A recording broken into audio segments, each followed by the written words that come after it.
دنیا کی 3 خوبصورت ترین خواتین، میری ماں، اس کا سایہ اور آئینے میں اس کا عکس۔ جب تک انسان ٹوٹتا نہیں ہے اس میں عاجزی نہیں آتی۔ دل میں نور تبھی آتا ہے جب وہ ٹوٹتا ہے۔ جب انسان ٹھکرایا جاتا ہے تبھی وہ اپنے رب کی طرف متوجہ ہوتا ہے، اور بہت خوش نصیب ہوتے ہیں وہ لوگ جو ٹوٹ کر اپنے رب سے جڑ جاتے ہیں اور ان کے دلوں کو میرا اللہ پاک اپنی محبت عطا کر دیتا ہے، پھر وہ دنیا سے بے نیاز ہو جاتا ہے۔ ہر لڑائی جھگڑے اور انا کے مسئلوں کا آخری حل معافی ہی ہے۔ کر دو یا مانگ لو، معاف کر دو گے تو ذہنی سکون پاؤ گے، معافی مانگ لو گے تو بڑے بن جاؤ گے، کیونکہ مسئلے اور رنجشیں پالنے اور بڑھانے والے ہمیشہ ذہنی اور جسمانی اذیت کا شکار رہتے ہیں۔ تم کسی بھی انسان کو برا نہ سمجھو، شاید وہ ویسا نہ ہو جیسا تم سمجھتے ہو۔ حقیقی علم تو اللہ کے پاس ہے اور تم تو لا علم ہو۔ جب تمہارا نفس اور شیطان تمہیں وسوسے دلائے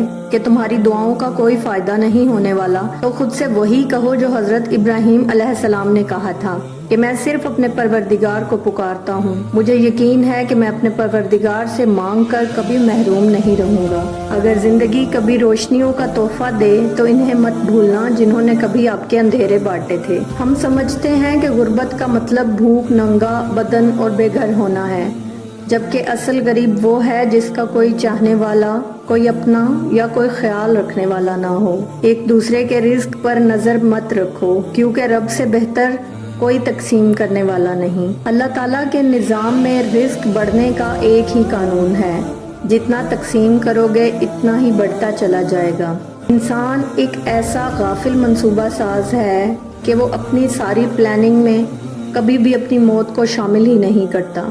اگر زندگی انسانوں کے ساتھ گزارنی ہے پھر انسانوں سے پیار کیجیے اور ان کا احترام کیجیے۔